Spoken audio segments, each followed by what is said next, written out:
para ver se eu teria permissão de apresentar as ideias para vocês. Diz que passou, né?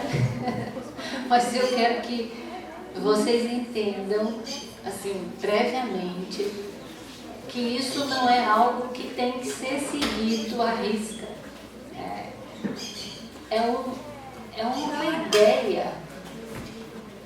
uma ideia, um resumo do que está escrito na BNCC. Porque às vezes, o que eu sinto quando converso com alguns pais, eu falo assim, será que eu estou fazendo o que deveria ser feito? Aí assim, onde olhar?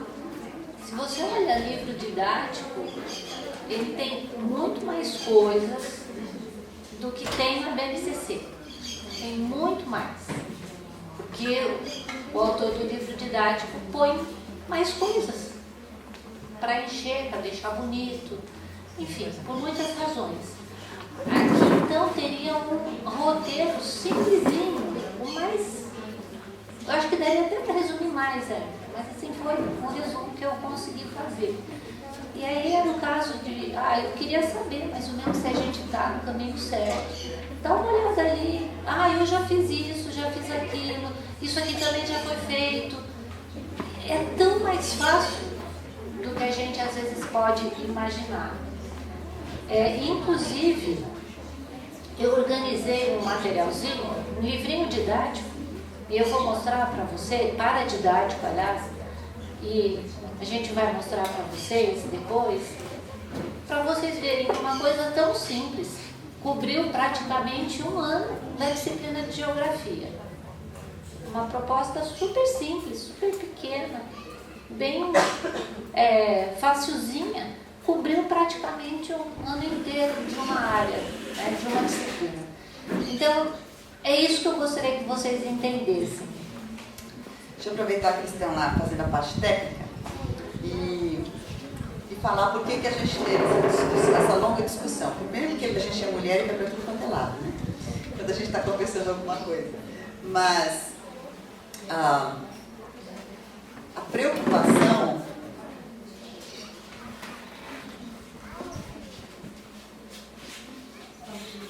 a maior preocupação é não assustar. Porque eu vou contar um pouquinho da nossa conversa de ontem. Que quando você olha lá, com o resumo que a Letícia fez, eu ainda fiquei assim. Literalmente. Literalmente. Vocês dormiram? Um pouco. Pouco. A Ruth menos ainda. Mas. E essa foi a discussão. Porque, segundo as informações que a gente recebe da Letícia, é o seguinte, eles colocam. Eu falei assim, mas Letícia, a gente sabe que o pessoal manda fazer tudo, mas ninguém faz tudo. Para começo de conversa. Segundo, com o que eles fazem, as crianças sabem ainda menos. Mas, nós mães educadoras, a gente trabalha para os filhos aprenderem. Então, quando a gente vai fazer e a gente quer ver o resultado de que eles sabem.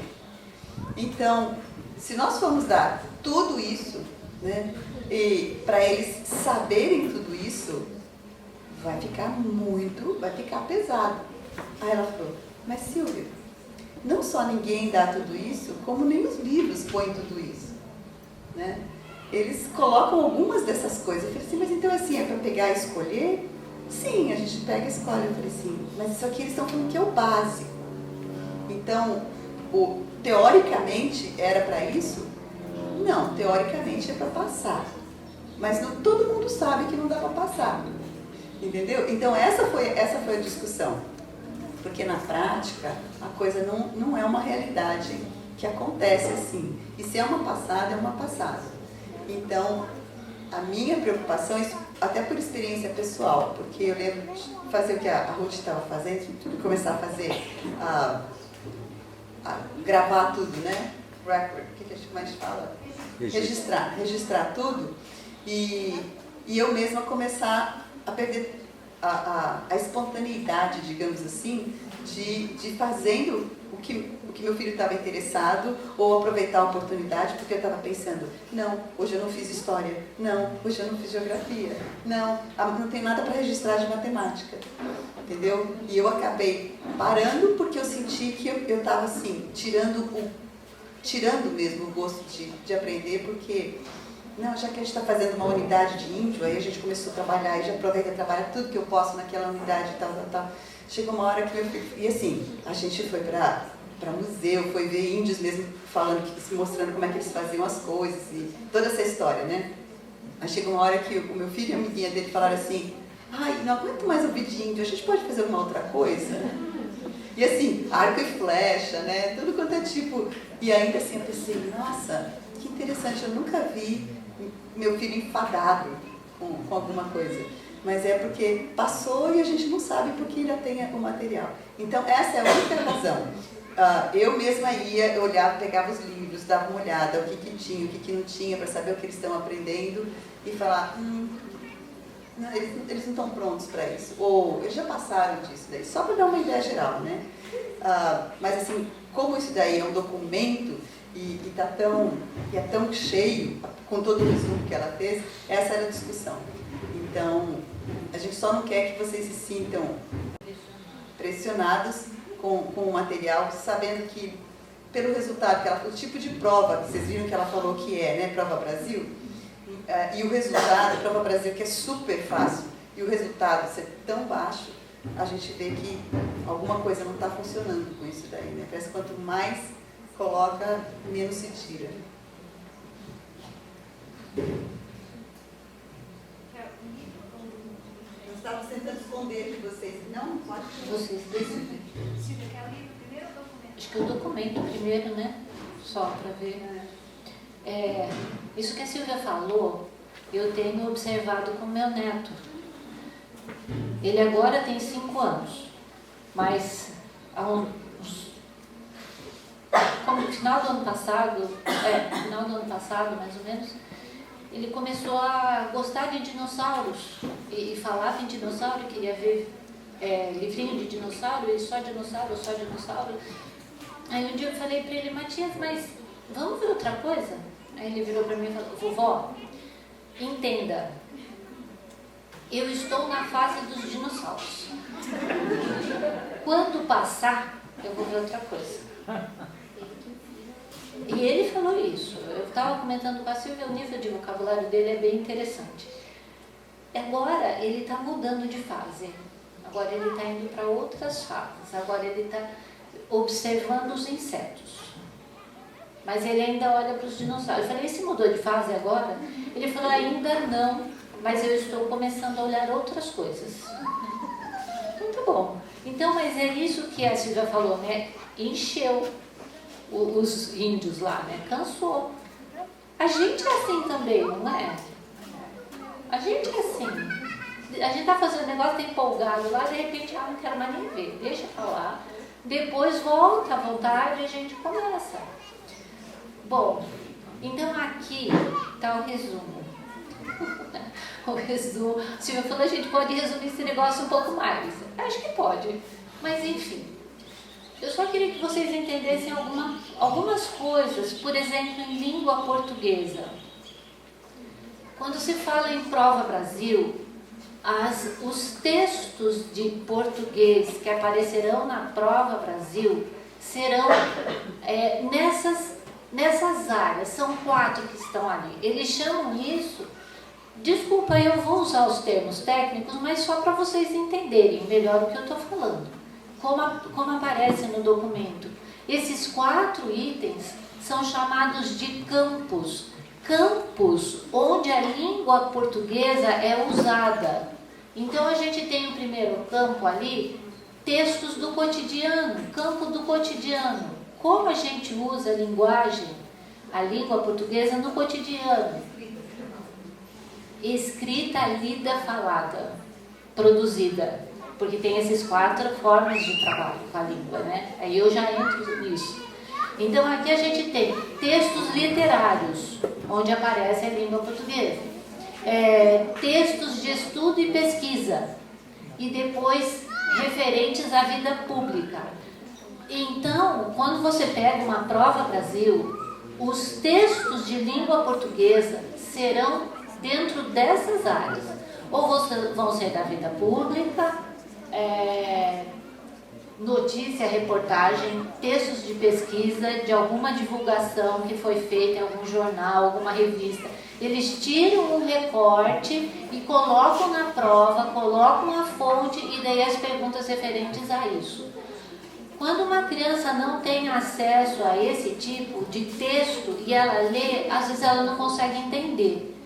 Mas uma criança que faz homeschool e que vocês trabalham com muitas coisas, a criança vai passar por tudo isso. Então, o que eu estou querendo mostrar só é onde língua portuguesa mexe. Aí são esses 3 textos. Passa um pouquinho para mim, porque o que vai ser trabalhado em cada um desses textos? A leitura e a escuta, a escrita e produção de textos, oralidade, gramática e ortografia, tá? Então, isso é o que vai ser trabalhado em cada um dessas áreas. Então, pega, por exemplo, uma receita. Receita é um texto do cotidiano. Todo mundo usa, todo mundo sabe, a criança tem acesso. Aí, o que se trabalharia na receita? A leitura e a escuta, a oralidade, a escrita e a produção e a ortografia e a gramática. Então, eles fazem isso com todos os textos. E isso é nos 9 anos do ensino fundamental. Isso é do 1º ano ao 9º ano que se faz esse tipo de trabalho. Amplia-se, aprofunda-se, por exemplo, o estudo de gramática e ortografia vai se aprofundando cada vez mais. A produção de texto deve ficar mais elaborada. A oralidade cada vez melhorada. Mas é isso aqui em língua portuguesa. Não foge disso aqui. É isso aqui, ponto. Então, quando a gente olha, o documento de língua portuguesa é o mais denso. Mas é basicamente isso aqui. Não faz mais do que isso. Tá? Então, só para vocês entenderem algumas coisas, né? Aí aparecem os tipos de texto. Só uma curiosidade para vocês. Dentro do documento, quando se fala ali de textos referentes à vida pública, campo da vida pública, há uma ênfase muito forte na discussão de direitos do cidadão. Então, o Estatuto da Criança e do Adolescente é para ser lido, estudado, discutido. E é incentivado a criança a produzir cartas de reclamação, cartas de contestação, tudo isso. Então, isso é uma ênfase muito forte que a gente tem nos documentos, tá? Bem forte. Só uma curiosidade para vocês, uma informação, porque quando a gente está vendo hoje uma sociedade que tem uma outra postura, especialmente de jovens, muito mais contundentes nas suas falas, é por conta da formação que eles estão recebendo, tá? E isso aqui está sendo muito forte dentro das escolas, tá? Pode ser que não trabalhem algumas coisas, por exemplo, textos da vida cotidiana, receita, praticamente não se vê dentro da escola, né? Mas isso aqui se vê. E é incentivado as crianças a fazerem a análise das suas comunidades, da sua casa, se estão respeitando os direitos. Isso está sendo muito forte, muito forte. Então, assim, para a gente entender, quando você vê ali, eu coloquei essas coisas aqui, né? Ali, ó, Estatuto da Criança e do Adolescente, tá ali, é um texto que é para ser lido, estudado, discutido. O que a ONU fala, o que isso fala. Né? Sim, isso aqui é até o 5º ano. Tá? Agora mostra vários tipos de texto de literário. Para cima, no começo. Aqui, ó. Por exemplo, textos literários. né? Que é um tipo de texto, um campo de atuação onde aparece a língua portuguesa. Quais tipos tem ali? Ó? Fábulas, contos, crônicas, canções, poemas, poemas visuais, cordéis, quadrinhos, tirinhas, charges ou cartoons. Eu até tinha colocado alguns exemplos ali, mas depois eu tirei para não ficar tão cheio. Precisa fazer tudo isso? Não. E olha, e outra coisa, isso aqui é para os 5 anos. Não é para 1 ano, isso é para 5 anos. Então, eu quero trabalhar o Salmo 23. Onde se encaixa o Salmo 23 nesses tipos de textos literários? O Salmo 23 é um texto literário. Qual deles está aí no poema? Salmo 23 é um poema. Está aí. Você fala. Eu queria sugerir estudarmos os tipos literários da Bíblia. Porque não precisa quadrinho. Sim. Não precisa. Pode fazer, inclusive, esses poemas visuais. Com criança, o poema visual é um poema onde você tem, por exemplo, o formato de um violão, você escreve o texto todo no formato do violão, então o texto tem que estar relacionado com a música, escrito no formato do violão. A gente pode fazer isso com as crianças com bola, por exemplo. Escreve um textozinho em forma de círculo, a bola, relacionada às brincadeiras que a criança faz. É um negócio tão simples que a gente pode fazer brincando com eles e você está atendendo a uma proposta da BNCC, sem ser pesado, sem ser difícil e que a gente faz. O que às vezes eu penso é que falta a gente saber quais são as ideias que são propostas, né? Então, eu acho que isso aqui só dá uma ideia para vocês, né? Do que se pede, o que se propõe ali. Olha aqui, ó, no texto do cotidiano, regras de jogo. As crianças não fazem isso naturalmente? Então, mas quando brincam, elas fazem as regras.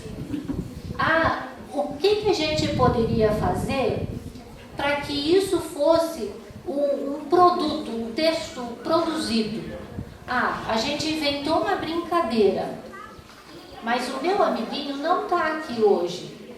Eu gostaria que ele aprendesse a brincar essa brincadeira. Vamos escrever então como é que brinca essa brincadeira aqui? Aí escreve. E depois você conta para o amiguinho, porque a gente também pode esquecer. Então, uma coisa tão simples que a gente faz ali.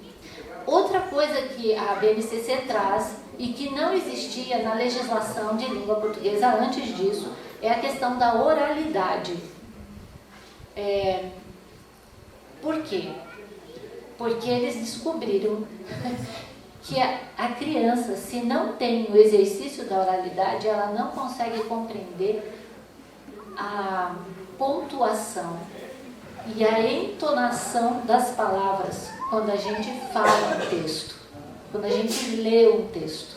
Então isso está sendo muito enfatizado, a oralidade, ler e ouvir textos lidos. A gente não faz isso em casa com os nossos filhos? A gente não lê textos para ele? Então, não dá tempo. Eu lembro quando eu era professora de criança, 32 alunos. Eu tinha que cobrar leitura. Lembra na escola modelo? Tinha que cobrar leitura. Você cobra a leitura de um, os outros 31 estão fazendo o quê? Né? Aí tem aquele que lê bem devagarzinho. Irrita todo mundo. Pois é, né? Quando a leitura é coletiva, quando os outros têm que ficar ouvindo, eles não têm paciência, né? A criança se sente envergonhada. A criança se sente... Então eu fazia individual, mas daí assim, eu dava uma atividade, só que o Maurício terminava antes de todo mundo. E daí ele vinha para mim, e agora, professora, eu faço o quê? Eu falei, meu livrinho lá, lê enquanto eu faço outra coisa, santo. Né? Porque assim, a gente não tinha muita opção. É o favorito dela, viu, pessoal? Ele mencionou 30 anos depois. Eu não esqueci dele. Tesouro de criança. Então, assim, a gente tem essas dificuldades na sala de aula, mas quando a gente está com um filho, 2 filhos, 3 filhos, dá para fazer. Né? Dá para a gente fazer. E tá tudo bem. Vai ler a meditação das crianças de manhã. Hoje um lê, outro dia outro lê. E aí, sabe aquelas leituras que a gente lê e fala, tá lá no texto uma expressão de assombro? O pai tem que ler com essa expressão. Porque na hora que a gente expressa, a gente aciona os pensamentos da criança. Uau! Ah, então tá, isso é um momento de descoberta, alguma coisa assim. Isso é interessante para a criança, ela precisa ouvir isso. Isso ajuda na compreensão do texto quando ela for fazer a leitura do texto. Então isso é essencial, a oralidade é um item que entrou que não havia mais. Passar aí para frente. Aí tá do 6º ao 9º ano, aí eu separei, porque na BNCC é separado, 6º e 7º, depois 8º e 9º, mas a gente não vai entrar em detalhes, isso aí é só para quem quiser mesmo ler, ficar à vontade. Pode ir passando para frente. A matemática. Matemática vai trabalhar alguns pontos e também ao longo dos 9 anos. Números, álgebra, geometria, grandezas e medidas e probabilidade estatística. Tá? Então esses são os assuntos que serão trabalhados do 1º ao 9º ano. E aqui tem algumas coisas que serão trabalhadas do 1º ao 5º e depois lá embaixo tem do 6º ao 9º. Mas basicamente é número, álgebra, geometria, grandezas, probabilidade estatística. Passa, por favor, Ruth, para frente.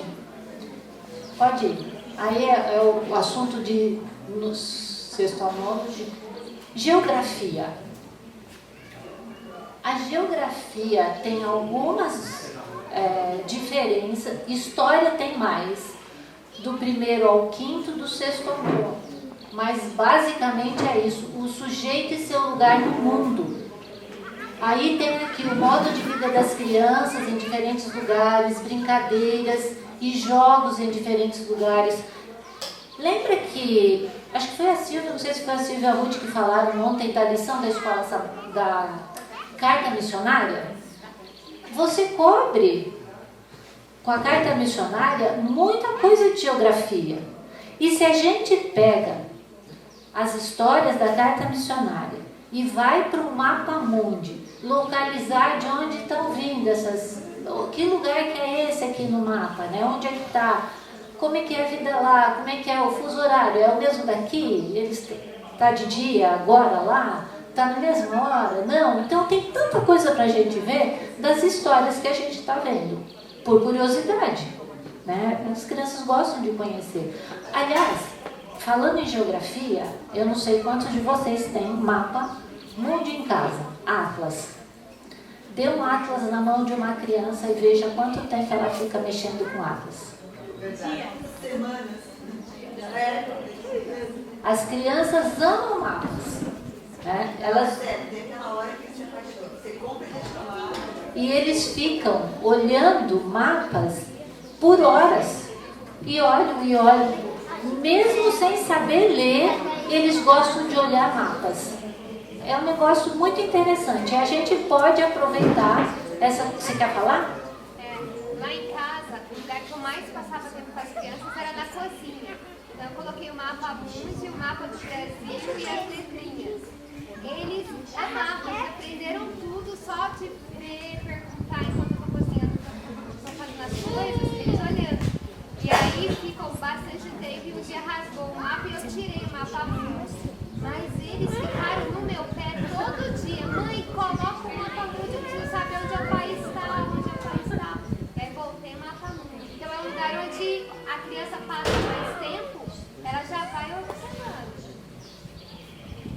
Então, você veja, o teu testemunho é perfeito, porque é exatamente isso que a criança gosta. Ela gosta de olhar, ela gosta de ver, isso é natural. Eu também gosto muito, olha, veio o meu chá. Ai, Bavaria, eu detesto coisa amarga, mas hoje eu preciso. Então, daqui a pouco eu vou começar a tomar, eu vou fazer careta, vocês não me entendam, porque... Então, vem, a Silvia quer falar com vocês. Não, só um pouquinho, só um comentário para você. Toma um gole do seu chá. Não. O seguinte, não, ela falando dessa história do Mapa Mundi, e é isso que eu acho interessante. Eu sempre falo para o pessoal que eu gosto de jogar isca, e ver se o peixe está com fome ou não, certo? Porque é isso que faz a diferença no sucesso na educação e no enfado na educação. Meu filho também, você falou, né? Alguém mais tinha falado da história de mapa. Em casa, eu fui jogando isca.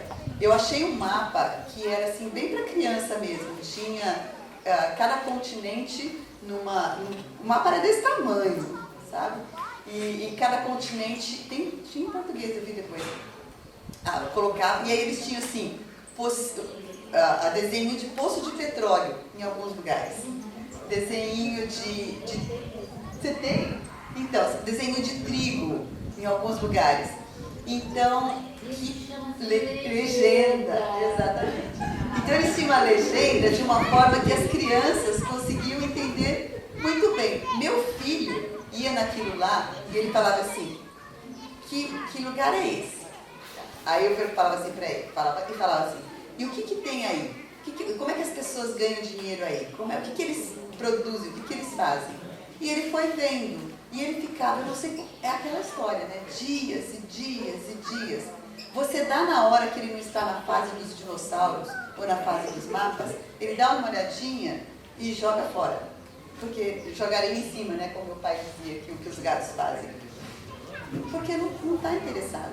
E assim, depois eu coloquei joguinho americano, ainda assim fala, placemat, de mapas.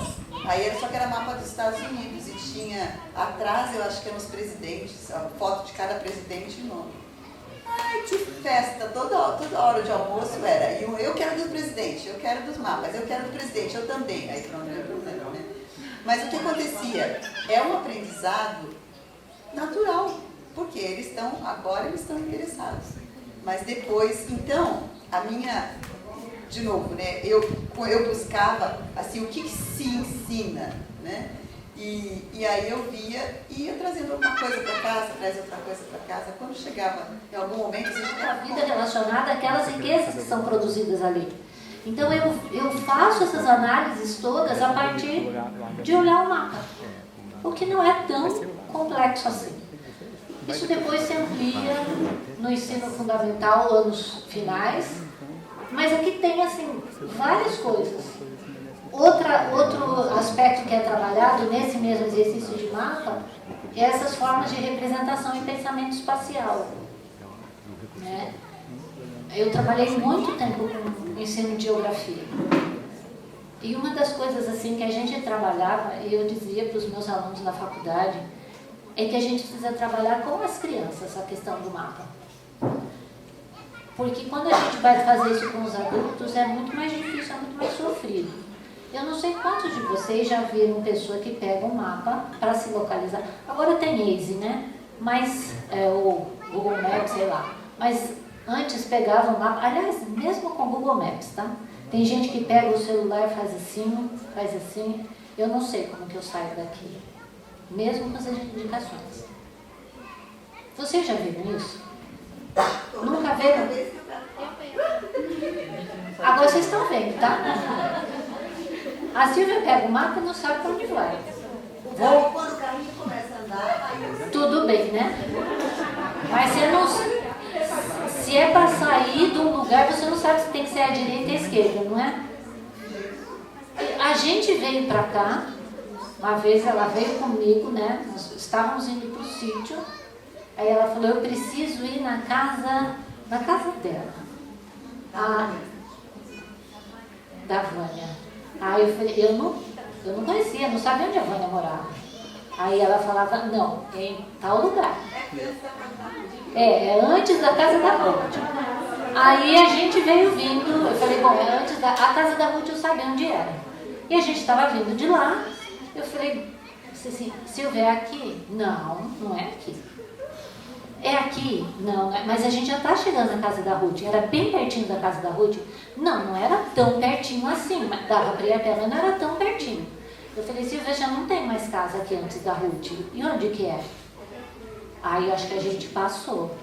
Aí toca meu esposo voltar. A gente foi pra lá, eu falei, Silvia, ó, saímos da casa da Ruth. E agora? Desse lado? Desse lado? Ah, eu não sei. Ah, ela sabia que era desse lado. Aí fomos. Aí chegamos e falei, ah, tem igualzinha aqui, pode tranquila. Aí, tá vendo? Outra. A defesa dela me ensinaram que isso chama-se inteligência espacial, não é todo mundo que tem. Eu, por exemplo, não tenho. Então, eu sei, assim como alguns não têm. Então, cada um, eu sei que cada um tem as suas inteligências, habilidades, mas a gente tem que trabalhar com aquilo que a gente não tem, certo? Também, para desenvolver um pouquinho, né? Gente, nunca... Pois é. Então, gente, o que acontece? Eu sempre penso qual que é. Eu considero, não é que eu sou não pensante. Eu penso, Eu falei isso de você. só para avisar.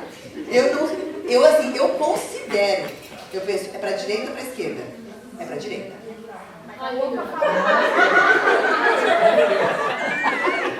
Então, É a direita de vocês, só para entender, né? exato. Então o que acontece? Meus filhos, eu ensinei direita e esquerda para ambos. E ambos sabem o que é direita e esquerda. Meu relógio fica na mão esquerda, tá? E o que acontece? Quando a gente sai, foi uma bênção. Eu ensinei, meus filhos aprenderam. Meu pai me ensinou, eu nunca aprendi. Minha mãe ensinou, eu nunca aprendi. Eles me chamavam de pé com pano e pé sem pano. Você lembra daquele programa? Tinha algum cara que marchava e nunca sabia qual que era. O pessoal falava direita e esquerda. Eles punham um pé com pano e um pé sem pano. Mas aí eles falavam direita e esquerda e ele errava de novo. Aí eles começaram, o grupo inteiro tinha que marchar pé com pano e pé sem pano. Porque era só ele que não conseguia, né? Aí o que acontece? A gente sai, eu estou dirigindo, aí o mapa fala assim, vire à esquerda. Aí as crianças falam, do seu lado, mamãe, do seu lado. Aí vire à direita. Passageiro, mamãe, passageiro. E daqui funciona. Por que a palavra direita e esquerda não funciona? Eu não sei. Mas é uma coisa que não é aprendível. Só para você saber. Ela sobreviveu até aqui. Claro que a gente deu umas voltas extras, mas a gente chegou na casa da Vânia. A Tá? Vânia tinha mudado, gente. E levou a casa junto, só para você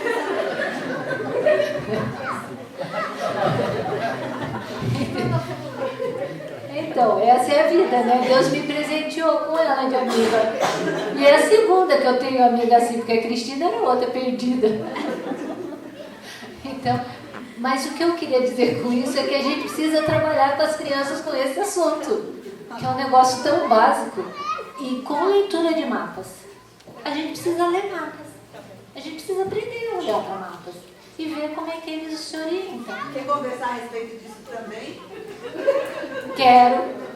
Você não foi minha aluna na terceira série na Modelo. Eu tive uma mãe, a gente fazia um processo para a criança aprender isso. E a gente teve uma mãe que precisava andar em São Paulo. Na época não tinha Waze nem Google Maps. E ela sofria horrores usando aquelas páginas que eram os mapas, né, as plantas baixas das cidades. E aí ela falava que a vida era muito sofrida. Então eu falei para ela, venha, participe com o seu filho de todo o processo que a gente faz aqui, veja. Eu tinha a carta dela, mas eu perdi. O testemunho dela, ela falou, professora, depois de fazer todo o processo, hoje eu não me perco mais em São Paulo. Eu vou para qualquer lugar usando as páginas amarelas e não tenho mais problema. Então, assim, a Silvia é um caso raro, né? A maioria aprende, a maioria das crianças trabalha. Qual é o grande problema? É que não é feito um trabalho pensado. Não é pensado nisso. A Silvia teve pensamento, eu vou ensinar, vou trabalhar. Mas se não se tem isso, passa. Dá para fazer depois? Dá, mas fica mais difícil. Então, com crianças é importante a gente trabalhar direita e esquerda, e tudo do referencial do corpo, né? O corpo, o nosso corpo no espaço. Como é que funciona isso? Então, mas isso é outra coisa. Pra frente. Passa aí para frente. Aí tem a continuação disso. Eu queria que você fosse lá para cima. História tem bastante coisa também, mas a gente não vai passar tudo, não vale a pena. Eu queria que você fosse para a área de ciências. Acho que está mais para frente. Ciências, aqui. Mais um pouco. Matéria e energia, esse aí mesmo. Aqui em matéria e energia tem algumas propostas assim bem interessantes. Lembra aquilo que foi visto ali com aquele menino ontem no videozinho? Que ele aprendia a questão de segurança, tudo. Isso faz parte do conteúdo de ciências. Está dentro. O cuidado, prevenção de acidentes domésticos. Mexer, entender como é que funcionam as coisas. Misturas. Tudo que a gente faz dentro de casa está aqui nos anos iniciais. Depois tem um aprofundamento maior a partir do sexto ao nono ano. Mas, basicamente, a vida doméstica é o estudo de ciências aqui, de primeiro a quinto ano. Então, não é um negócio tão uau, assim, né? E a Silvia falou uma coisa ontem, respondendo a pergunta de uma mãe, a partir dos 12 anos, em torno de 12 anos, a criança entra para o pensamento formal, onde a gente já tem uma possibilidade maior, uma maior sistematização do processo de ensino. É nessa hora que a gente começa a ter também maior aprofundamento da BNCC, em todas as áreas, tá? Então, até o quinto ano, aqui começa no sexto, que seriam crianças de 11 anos, mas até o quinto ano a coisa é bem fluida, é bem tranquila, tá? A partir do sexto tem um pouco mais de sistematização. Vai até a parte da educação física que eu queria mostrar uma coisa lá. Pode ter aí na dança, na arte. Olhem aqui, ó. Aqui é arte. A disciplina de artes. Aqui está o do sexto e nono. Mas vejam o que tem dentro dessa disciplina, que deve ser trabalhado. Artes visuais, dança, música, teatro. Eu coloquei aqui porque é isso que está proposto, mas isso fere alguns princípios que temos. Nós vamos trabalhar e vamos nos preocupar com isso porque está na BNCC? Não, fere os nossos princípios. Eu gostaria que vocês usassem esse mesmo princípio. Não, isso aqui está demais, eu não vou usar. Igual a gente usa para artes, quando a gente criva e diz dança não, teatro não. E eu falei isso para a Silvia e para a Ruth ontem. A Silvia falou assim, isso é fácil, porque fere os nossos princípios diretamente. Fácil discernir. Discernir, exatamente. Agora, o outro não, porque é conteúdo que deveria ser trabalhado. Mas a gente tem que ter o princípio interno de respeito à criança e ao desenvolvimento dela. Quando a gente olha e vê, como diz a Silvia, se joga a isca e o peixe não mordeu, esquece, não é hora de trabalhar, a gente precisa avançar com a idade da criança até que ela esteja pronta para aquele aprendizado. Eu já deixo você falar, deixa eu só contar uma situação para vocês. Tem a ver com a questão espacial. Eu fui alfabetizada quando eu entrei na escola. E, primeiro assim, eu queria ir para a escola para aprender a ler. Eu disse isso para minha mãe. A hora que eu aprender a ler, não precisa mais ir para a escola, tá? E eu queria aprender a ler, porque eu queria ler a lição de escola sabatina e seleções. Minha avó gostava de seleções, meus pais gostavam de seleções, eu assino seleções. É uma revista. Então, né? Aí, mas assim, eu quis tinha Google, né? Não tinha. Tinha o quê? Muito bom ter Não tinha Google. Google naquela época. É, Tinha seleções. exatamente. Eu li muito seleções. É. Outra coisa, ler revista Nosso Amiguinho, que meu pai sempre assinou, revista adventista. Então eu falei pra mãe, a hora que eu aprender a ler, eu não quero mais ir pra escola. Aí minha mãe não deu confiança pra mim, me colocou na escola, eu aprendi a ler. Quando eu aprendi a ler, eu falei pra ela, mãe, pode tirar. 7 anos. Eu faço aniversário em setembro, fiz 7 anos e só no outro ano que eu fui pra escola. E daí que eu fui aprender a ler. Minha infância foi muito louca, assim, muito na rua. Muito assim, na vida. Aí eu aprendi a ler e falei pra minha mãe, falei, não precisa mais. Minha mãe falou, não tem essa, tem que ir pra escola, tem que saber. Depois que entrou, não sai. Tem que ir. Eu falei, mas eu não quero mais ir pra escola. Aí minha mãe falou, não, tem que ir. Aí eu tentava burlar, né? Eu burlei uma vez, menti para a professora que eu estava com dor de cabeça, a professora me mandou para casa, minha mãe falou, porque você está chegando nessa hora?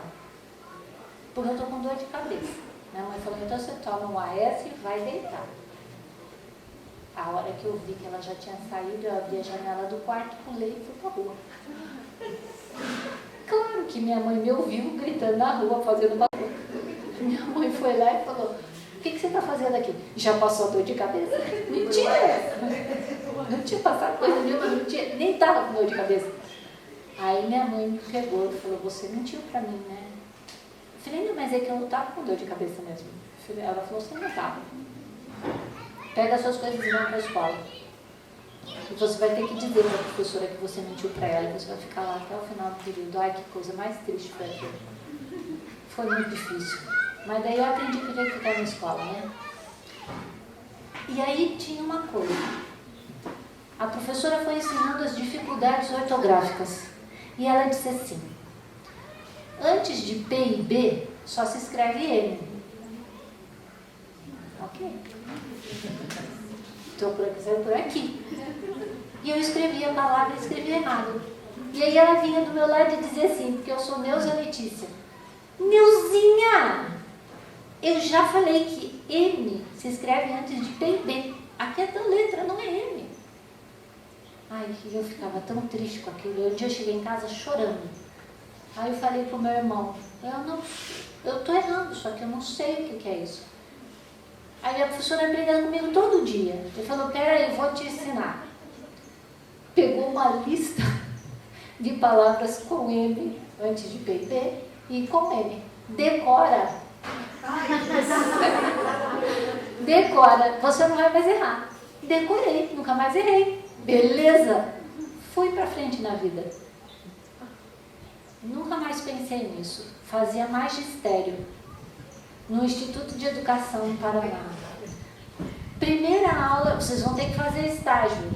Tal escola, estágio de regência. Fui na escola X, que fui mandada, chego lá, a professora vai dar o conteúdo. Qual o conteúdo, professora, que eu tenho que dar da matéria? M antes de P e B.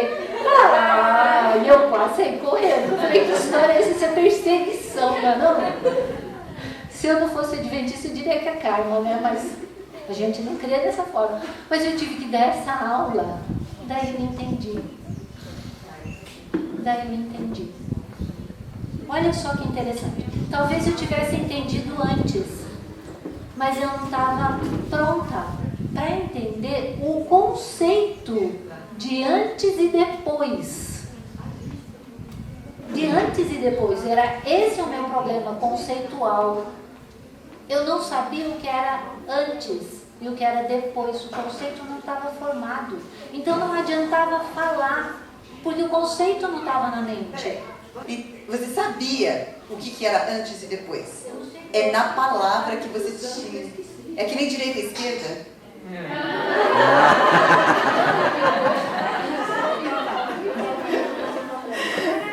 Olha, a questão é, você sabia antes e depois. Era na escrita que era o problema, não era não? O antes e depois? Porque sua mãe falava assim, antes de comer vai tomar banho. Sei lá, se eu sabia, devia saber, né? Porque a parte não era só oral, era a parte do papel. Boa. Mas era boa. depois consertou, sabe? Porque Deus é misericordioso, conserta as coisas erradas no nosso cérebro, quando a gente precisa delas, né? Mas eu só contei isso para vocês entenderem assim, que a criança, duas coisas, a criança nunca erra porque quer, a menos que ela tenha algum problema, né? Emocional, assim, né? De quer chamar atenção, daí ela erra para ter um feedback do comportamento dela, ela tem necessidade. Mas assim, em termos normais, assim, padrão normal, a criança não erra, ela quer sempre acertar, assim como a gente. Então, quando existe algum daquilo que a gente chama erro, eu não diria que é erro, um desvio do padrão, a gente precisa entender por que está tendo aquele desvio. O que aconteceu? Às vezes a gente deixa em stand-by e volta no outro momento, porque é sofrido a gente insistir com aquilo, né? Então, só por isso, tá? Fale, você queria falar.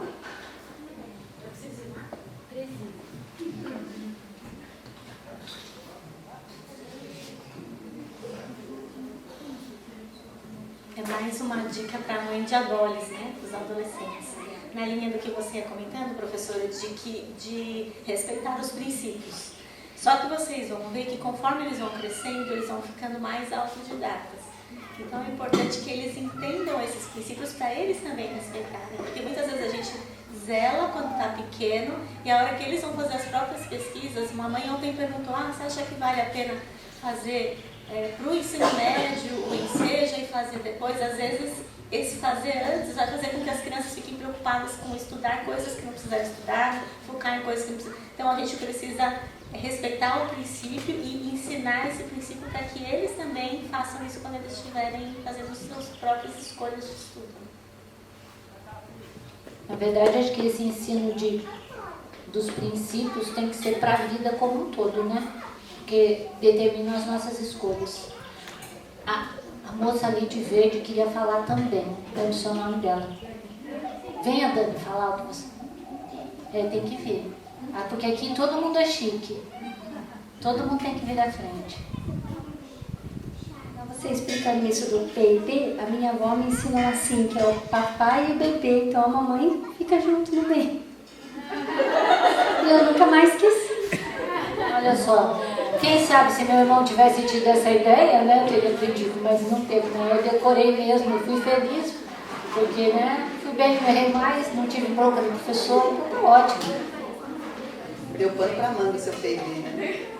É a parte prática, a gente se identifica mais. Vocês viram que ela aprendeu com o irmão, de alguma forma ela aprendeu com o irmão, que ela não conseguiu aprender com o professor e resolveu o problema dela?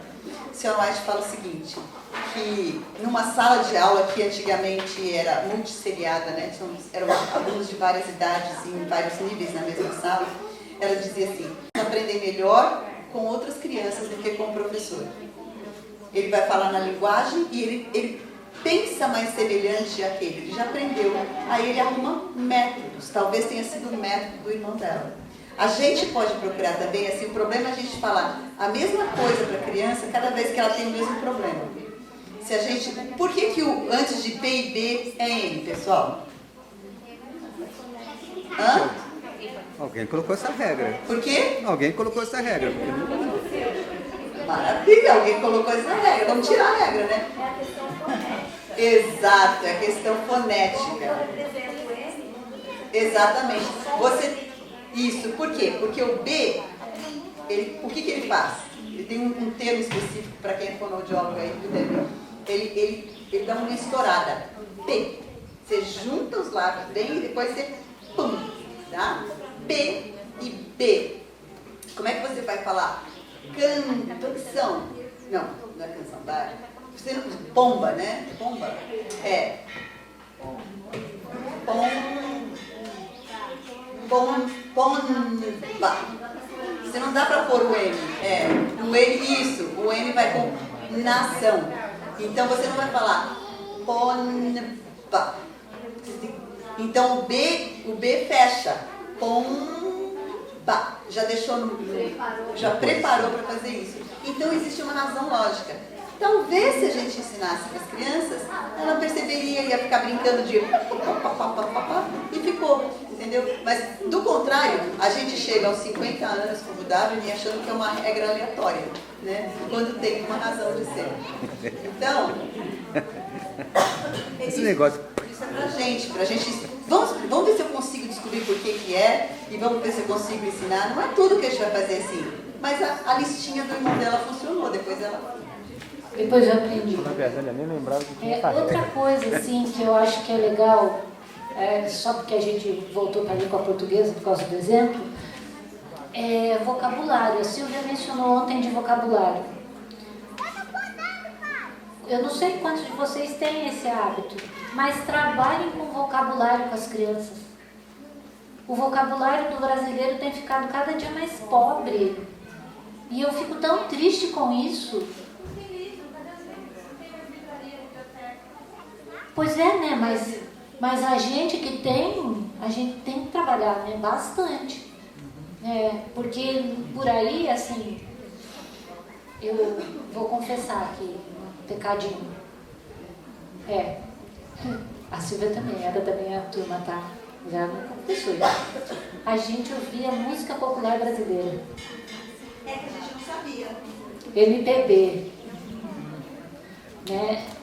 E eu não sei, assim, quantos de vocês já ouviram isso aí? A análise das letras. Cada música, cada letra bonita, com mensagem, com ideias, né? Vai ver as músicas da MPB de hoje. Pois é, né? A gente podia ter deixado aí, porque era a oportunidade de você ensinar pro teu irmão o que é a fluxo, você enriquecer o vocabulário dele, né?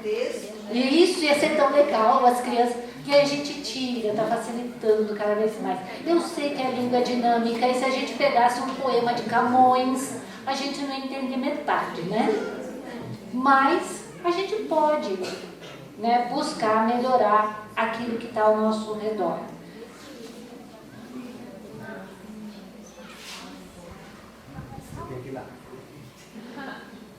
Enquanto ela vem, como é que a gente melhora o vocabulário? Não é pegando uma lista de palavras que meu professor fazia, cinco palavras por dia, você tem que decorar a palavra e o significado.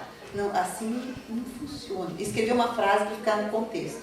Eu lembro de adunco, curva e fora de gancho, mas o resto todo eu não lembro do resto do ano. Então, a melhor maneira é lendo e falando com o vocabulário com a criança. Né? O vocabulário das lições. Eu só queria fazer uma observação e tirar uma dúvida também a respeito do vocabulário em si mesmo, porque na faculdade a gente aprende que você não tem necessidade de você... e também, assim, você precisa saber se pronunciar as palavras corretamente diante de um juiz, mas que em casa, ali, você não precisa ficar ensinando os seus filhos, as pessoas ali de casa, corrigindo. Não, filha, não é assim que fala, é assim. Vai na faculdade de pedagogia? Acabou de se formar. Ah, bom, mas você acabou de se formar, então tá tudo bem. Mas olha, corrijam se a criança, se o seu filho falar errado, tem que corrigir. Não é assim que fala? Tem que corrigir. Claro, isso é cultura. Como que você vai falar, deixar a criança falando errado por aí? Não. Eu acho que será que não está dentro dessa questão da variação linguística? Porque hoje. Primeiro que a avaliação Porque hoje, não hoje, já há um tempo, né? É considerado cada língua, né? Então, por exemplo, tem o caipirês, tem a linguagem doméstica, o internetês, o internetês, então assim, internetês, que é a linguagem da internet. Então você não pode dizer que uma coisa está errada. Então ela está na variação linguística daquela, então deve ser dentro desse contexto, eu creio. É exatamente isso, só que... E aí, mas eles ressaltam que você tem que ensinar a variação formal culta, que é a norma culta, para que ele saiba passar nos concursos, para que ele, e dependendo do ambiente em que ele esteja. Eu acredito que a gente pode trabalhar isso, porque talvez a criança, já aconteceu com a minha filha, a gente foi num lugar que as pessoas falavam muito errado, ela começou a ser até um pouco preconceituada. Você falou que é errado. Está errado. Então, sim, eu não sou a favor. E aí, aí até eu falei pra ela, não, aqui nós vamos falar as mangas e tá tudo bem, porque ela falou assim, que todo mundo falava e a gente falando, e a pessoa estava assim desconcertada da gente falar totalmente correto num ambiente. Aí eu entendo que às vezes, se a gente não tomar cuidado, a criança até fica preconceituosa na parte. Porque a minha filha começou a corrigir, sabe assim, e começou a ficar uma situação. Então eu entendo um lado, mas também não é para ir para o outro lado. De agora, então, eu não vou mais ensinar, porque já teve livro de didático que eu vi que eles colocaram lá, ensinando o caipirês, ensinando, então, a outra conjugação verbal, nós vai, nós vem, tem isso já, né? Então, é achar o equilíbrio, né? Respirem fundo, né? Esse é o barco da educação. Quando eu dei uma olhada aqui que a professora estava falando sobre todas as questões que são diversificadas por classe, por ciência, né, por matéria, disciplina, o material dos aventureiros, dos bravadores, eu não sei se vocês já pegaram, ele é extremamente completo dentro do conceito da verdadeira educação. E você pode ir lá no CPB e comprar o material e utilizar com seus filhos. Ele é completíssimo. Então, a questão de ciências, prevenção de acidentes, a gente tem trabalho lá com as crianças, nos desbravadores, eles desenvolvem diversas habilidades. Então, é um material riquíssimo que pode ser usado para utilizar dentro desse contexto todo também.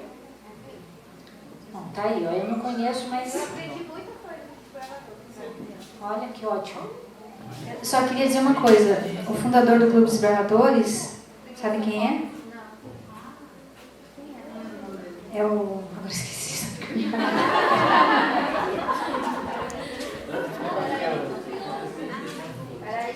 É um defensor da verdadeira educação. O livro Estudos em Educação Cristã atrás.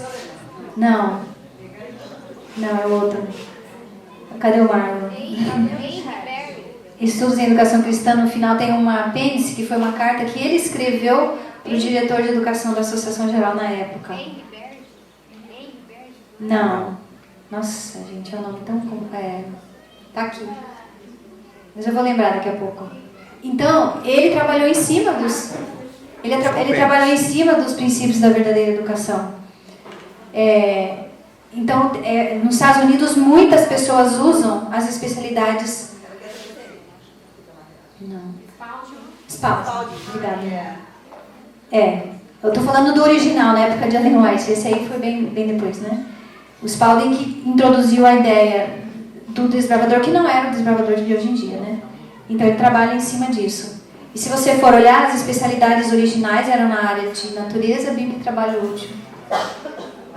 E experiências da vida também. Eu tirei 9,5 do meu discipulado da prova da autoescola por conta dos primeiros socorros que eu fiz a aula de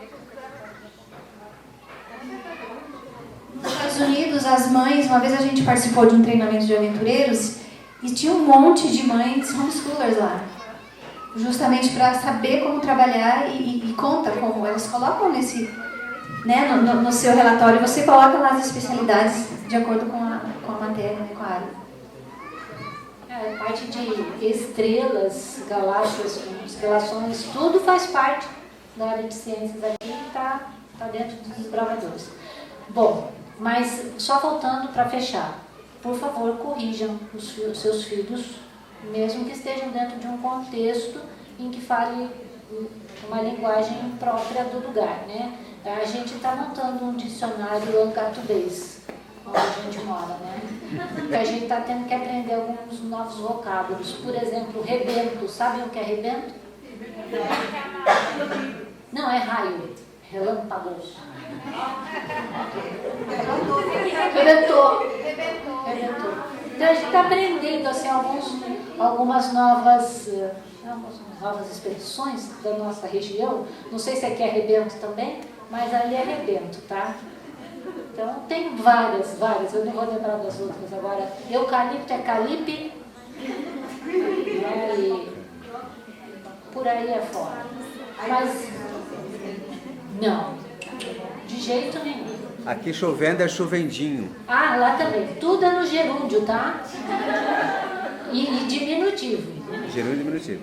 Chovendinho, garoandinho, tudo que vocês imaginarem de ações é no gerúndio e é diminutivo. É muito interessante, mas é o jeito deles. Agora a gente fala corretamente, né? Então, mas tá aí, eu acho que vocabulário, quando lê bastante, a gente vai ter essas possibilidades. E quando lê texto bíblico e encontrar uma palavra que vocês não conheçam, procurem, anotem e entendam, né? Quando a gente lê uma versão Almeida Revista Atualizada, não a nova, a atualizada anterior, tem muita palavra lá que não é do uso comum, mas vale a pena, quando a gente lê com as crianças, buscar lá o significado, tá? Eu acho isso importante.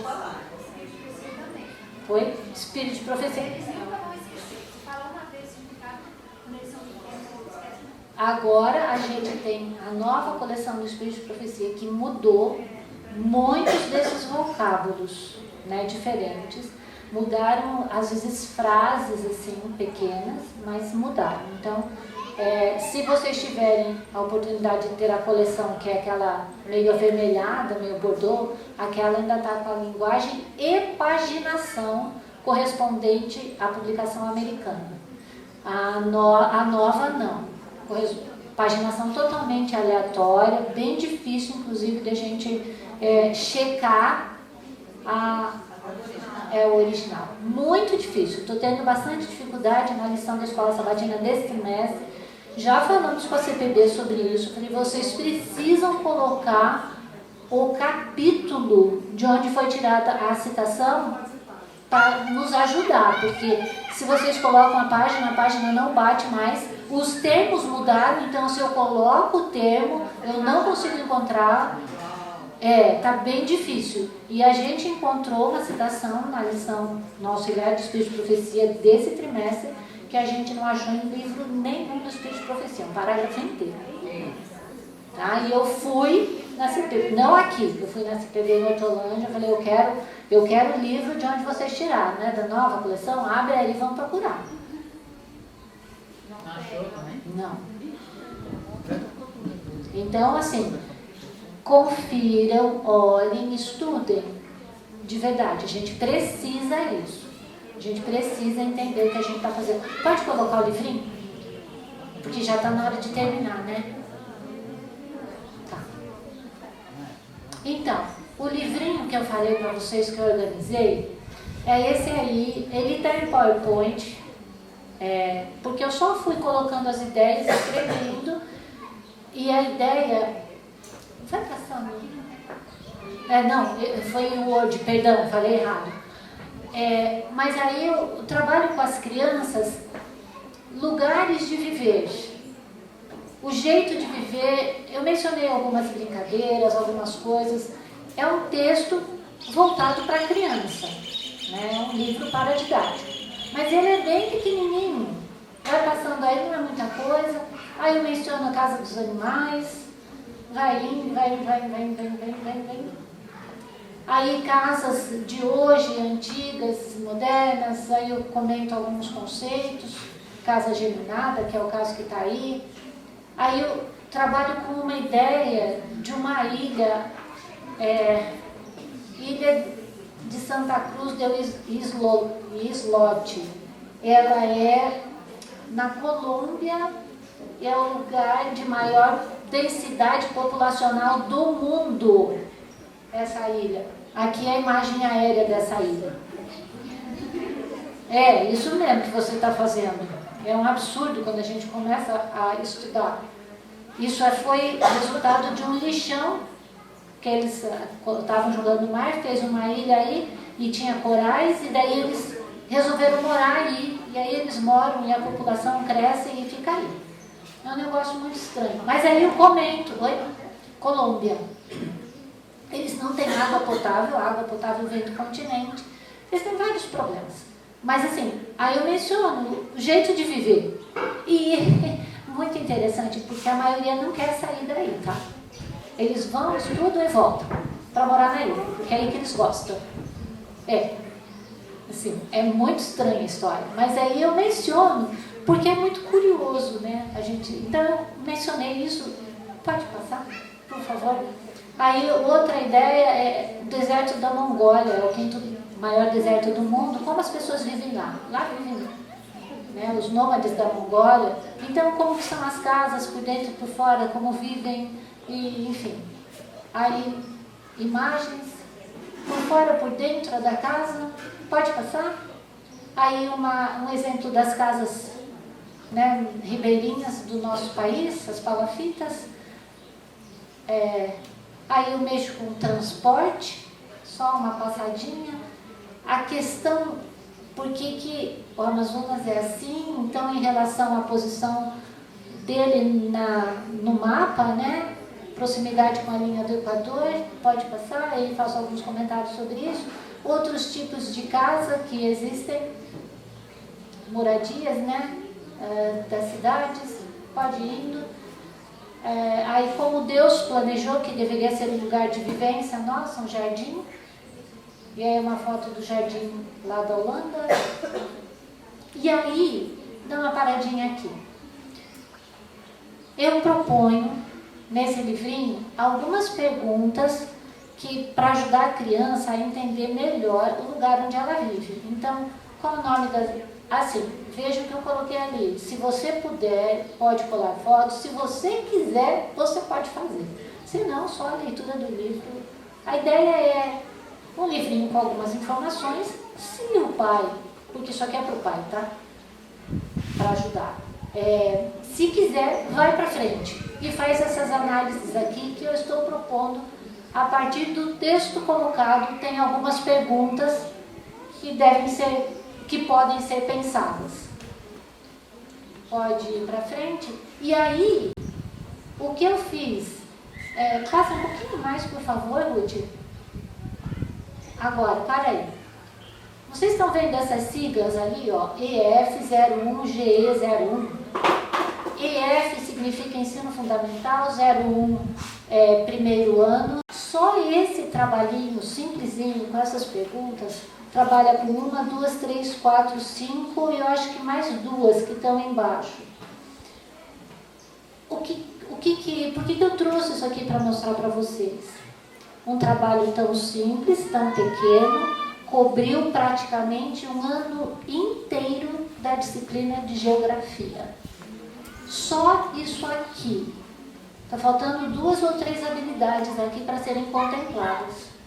Então, às vezes vocês ficam preocupados com algum trabalho que estão fazendo lá e nem sabem que aquilo está atendendo um monte de itens, né?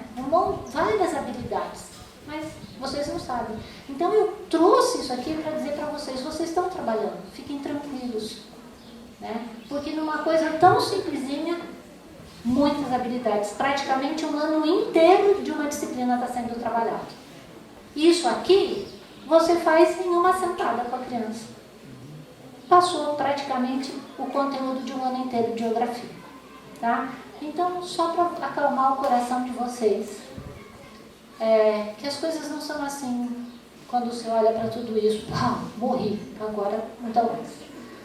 Acabou, fim da minha vida como professora mãe. Não é isso, tá? Tem luz depois da curva, sabe? Tem vida, tem na casa da mãe. Dá para viver. Depois da curva ali a casa da Vânia. Então, tem 2 curvas. Que 2 curvas? Não, gente, é só Não pensei não, eu pensei que era uma. Tá vendo? É uma só. Então, assim, tem a casa da Vânia depois da curva, fiquem tranquilos. Tá bom? É isso que eu queria que vocês soubessem. E queria que vocês, quando fossem embora daqui hoje, fossem com o coração leve. Estou no caminho certo. Estou fazendo o que deve ser feito. Tá? Muito melhor do que se estivesse lá. Tá? Muito melhor. Com muito mais tranquilidade para as crianças. Tá bom? Espero que vocês tenham entendido e que tenha sido bom esse momento. Você está falando. Então, tem aquele livro que eu falei para vocês, né? Emborrecimento programado. Então, essa ideia de diversidade se esconde atrás do respeito local. Agora, quando eu fui para quando eu comecei a conviver com pessoas que falavam, minha mãe falava impropriamente, não sei se pode se falar essa palavra, né? Impropriamente, muitas coisas. E quando eu comecei a ler, quando eu comecei a ver outras pessoas falando de forma apropriada, eu comecei a tentar usar o verbo de forma correta. Quando nós formos, e soava como se eu estivesse falando, quando nós formos, né? Porque soa rebuscado para quando você não está acostumada. Né? Quando nós foi, ou quando nós for, né? É muito diferente. Mas o que acontece? Eu me treinei, porque eu estava ouvindo, porque eu estava convivendo com pessoas que falavam assim, e o meu vocabulário mudou e eu comecei a trazer isso para casa. Minha mãe começou a aprender as coisas, aos pouquinhos ela foi aprendendo o vocabulário, não só o vocabulário, mas as concordâncias dela hoje são muito melhores do que eram antes.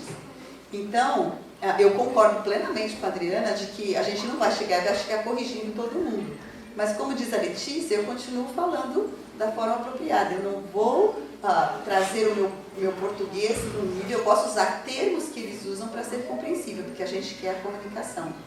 Mas as pessoas que estão vendo podem ser abençoadas. E o Espírito de Profecia fala na questão de escrevermos corretamente, de falarmos apropriadamente, né, de acordo com as regras da língua e de falarmos claramente. Isso, para mim, é uma bênção. Foi uma bênção depois que eu cresci. Por quê? Porque acabou que eu me tornei professora, que eu fui falar em público. Então, unindo a percepção de que a gente vê uma coisa ou ouve uma coisa e a gente muda a maneira para se adequar àquilo que é correto veja que hoje não tem mais o que é correto e o que é errado. Então, isso daí, ele vai muito profundamente. As pequenas coisas da vida diária têm implicações no nosso pensamento. A senhora White fala o seguinte, os nossos pensamentos influenciam a nossa fala, mas a nossa fala influencia o nosso pensamento. Quando você começa a dizer que não tem certo e errado na fala, você não existe mais, daqui a pouco não tem, e essa ideia de que não tem mais certo e errado em nada, e não tem uniões. Você tem que respeitar todas as diferenças, você multiplica artificialmente as diferenças e você tem uma Babilônia. Tá? Então, a minha sugestão é que a gente entenda que tem certas coisas que são politicamente corretas, embora não sejam corretas. E como a Adriana falou, nós vamos respeitar as sabedorias deles. Por exemplo, vamos para o interior, e eu sempre falei com os meus filhos, eles são muito mais sábios em coisas muito mais essenciais do que nós da cidade. Eles conseguem plantar, sobreviver, eles conhecem as plantas, eles sabem se curar, quando a gente não sabe. Então vamos dar valor ao que tem valor, né? E entender as reais diferenças e que são vantajosas. Essas diferenças são vantajosas, apropriadas, e eu vou lá e eu vou aprender com ele e eu vou tentar entender aquilo que ele está falando. E eu amo essas diversidades. Mas eu acho assim que a gente precisa ter muito cuidado e muito discernimento para que a gente não entre porque a gente vê o primeiro degrau, o segundo, o terceiro, eles falam que está indo para lá, mas muitas vezes o objetivo é para ir para outro lado, tá bom? Então eu acho que essa é uma questão importante de se considerar. E como que se aprende a falar a língua? Em grande parte com a leitura, que é uma leitura, ali as coisas estão corrigidas e corretas. Eu estou trabalhando com uma mãe de Minas, e assim, me impressionava, porque ela fez faculdade, veio para o NASP, ou seja, ela passou dentro de todo o sistema, e ela voltou para lá e ela falava como o pessoal da família dela e muitos outros que falam sem concordâncias. Eu nem sei imitar porque eu não lembro. Mas eu pensava, como que pode? Você estudou, você foi para a faculdade, você estava dentro desse ambiente. Mas pode se a gente não está. Mas a minha preocupação é que eu estava ajudando os filhos dela, ajudando-a para que ela pudesse ensinar os filhos. E eu sabia assim, eu falava, não precisa aprender a ler e escrever agora. Mas para quando ela chegar lá, nós estamos ensinando, alfabetizando, nós estamos ensinando ortografia, nós estamos ensinando gramática. Como? Falando.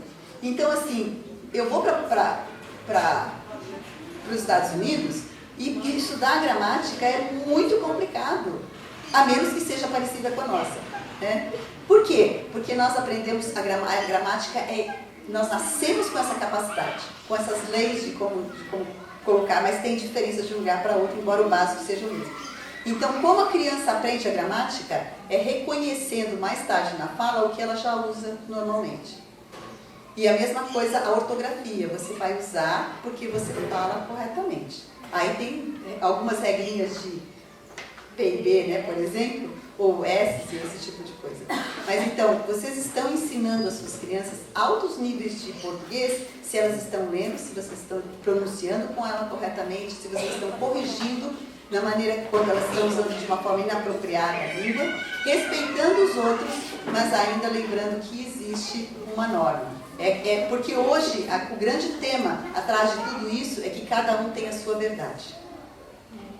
Quando você realmente enxuga toda essa história, é que cada um tem a sua verdade. Nós temos que respeitar a verdade do outro, porque não existe verdade universal. É o pós-modernismo. E o que você fez se não existe verdade universal? Como Nietzsche, você fez o quê? Deus morreu.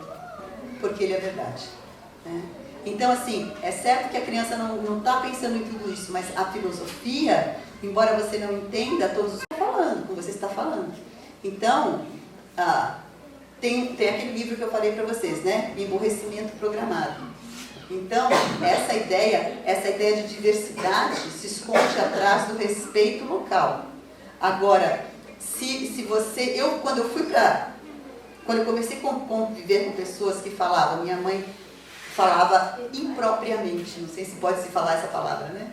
Impropriamente, muitas coisas. E quando eu comecei a ler, quando eu comecei a ver outras pessoas falando de forma apropriada, eu comecei a tentar usar o verbo de forma correta. Quando nós formos, e soava como se eu estivesse falando, quando nós formos, né? Porque soa rebuscado para quando você não está acostumada. Né? Quando nós for, né? É muito diferente. Mas o que acontece? Eu me treinei, porque eu estava ouvindo, porque eu estava convivendo com pessoas que falavam assim, e o meu vocabulário mudou e eu comecei a trazer isso para casa. Minha mãe começou a aprender as coisas, aos pouquinhos ela foi aprendendo o vocabulário, não só o vocabulário, mas as concordâncias dela hoje são muito melhores do que eram antes. Então, eu concordo plenamente com a Adriana de que a gente não vai chegar corrigindo todo mundo. Mas como diz a Letícia, eu continuo falando da forma apropriada. Eu não vou trazer o meu português para um nível, eu posso usar termos que eles usam para ser compreensível, porque a gente quer a comunicação. Mas as pessoas que estão vendo podem ser abençoadas. E o Espírito de Profecia fala na questão de escrevermos corretamente, de falarmos apropriadamente, né, de acordo com as regras da língua e de falarmos claramente. Isso, para mim, é uma bênção. Foi uma bênção depois que eu cresci. Por quê? Porque acabou que eu me tornei professora, que eu fui falar em público. Então, unindo a percepção de que a gente vê uma coisa ou ouve uma coisa e a gente muda a maneira para se adequar àquilo que é correto veja que hoje não tem mais o que é correto e o que é errado. Então, isso daí, ele vai muito profundamente. As pequenas coisas da vida diária têm implicações no nosso pensamento. A senhora White fala o seguinte, os nossos pensamentos influenciam a nossa fala, mas a nossa fala influencia o nosso pensamento. Quando você começa a dizer que não tem certo e errado na fala, você não existe mais, daqui a pouco não tem, e essa ideia de que não tem mais certo e errado em nada, e não tem uniões. Você tem que respeitar todas as diferenças, você multiplica artificialmente as diferenças e você tem uma Babilônia. Tá? Então, a minha sugestão é que a gente entenda que tem certas coisas que são politicamente corretas, embora não sejam corretas. E como a Adriana falou, nós vamos respeitar as sabedorias deles. Por exemplo, vamos para o interior, e eu sempre falei com os meus filhos, eles são muito mais sábios em coisas muito mais essenciais do que nós da cidade. Eles conseguem plantar, sobreviver, eles conhecem as plantas, eles sabem se curar, quando a gente não sabe. Então vamos dar valor ao que tem valor. Né? e entender as reais diferenças e que são vantajosas. Essas diferenças são vantajosas, apropriadas, e eu vou lá e eu vou aprender com ele e eu vou tentar entender aquilo que ele está falando. E eu amo essas diversidades.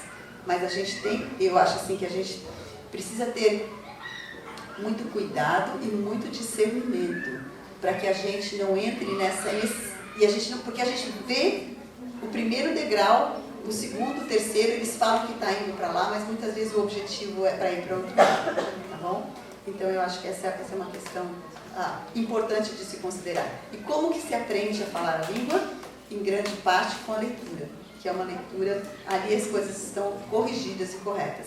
Eu estou trabalhando com uma mãe de Minas, e assim, me impressionava, porque ela fez faculdade, veio para o NASP, ou seja, ela passou dentro de todo o sistema, e ela voltou para lá e ela falava como o pessoal da família dela e muitos outros que falam sem concordâncias.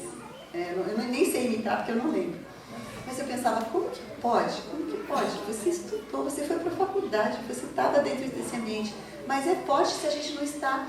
Mas a minha preocupação é que eu estava ajudando os filhos dela, ajudando-a para que ela pudesse ensinar os filhos. E eu sabia assim, eu falava, não precisa aprender a ler e escrever agora. Mas para quando ela chegar lá, nós estamos ensinando, alfabetizando, nós estamos ensinando ortografia, nós estamos ensinando gramática. Como? Falando. Então, assim, eu vou para os Estados Unidos e estudar a gramática é muito complicado, a menos que seja parecida com a nossa. Né? Por quê? Porque nós aprendemos a gramática, nós nascemos com essa capacidade, com essas leis de como colocar, mas tem diferença de um lugar para outro, embora o básico seja o mesmo. Então, como a criança aprende a gramática, é reconhecendo mais tarde na fala o que ela já usa normalmente. E a mesma coisa a ortografia, você vai usar porque você fala corretamente. Aí tem algumas regrinhas de P&B, né, por exemplo, ou S, esse tipo de coisa. Mas então, vocês estão ensinando as suas crianças altos níveis de português, se elas estão lendo, se vocês estão pronunciando com ela corretamente, se vocês estão corrigindo na maneira quando elas estão usando de uma forma inapropriada a língua, respeitando os outros, mas ainda lembrando que existe uma norma. Porque hoje, o grande tema atrás de tudo isso é que cada um tem a sua verdade. Quando você realmente enxuga toda essa história, é que cada um tem a sua verdade. Nós temos que respeitar a verdade do outro, porque não existe verdade universal. É o pós-modernismo. E o que você fez se não existe verdade universal? Como Nietzsche, você fez o quê? Deus morreu, porque ele é verdade. Né? Então, assim, é certo que a criança não está pensando em tudo isso, mas a filosofia, embora você não entenda todos os princípios filosóficos, ela vai passando, ela vai sendo destilada e ela vai conduzir a sua mente a pensar de determinadas maneiras. Tá bom? Então, só uma análise atrás das questões. Muito obrigada, Adriana, por ter introduzido isso, porque é uma coisa assim, muito importante, e eu acho que é muito importante para a gente ver as nuances de nós ou estudarmos o que Deus fala, como nós devemos fazer, ou estudarmos, porque Deus, ele diz o que vem por trás, é para nós conhecermos a Deus, é para nós desenvolvermos o nosso caráter. Ele diz os objetivos, é para encontrarmos a verdade. E os outros não dizem, eles usam até os mesmos termos, mas ele não diz qual é o verdadeiro objetivo que está por trás da filosofia deles.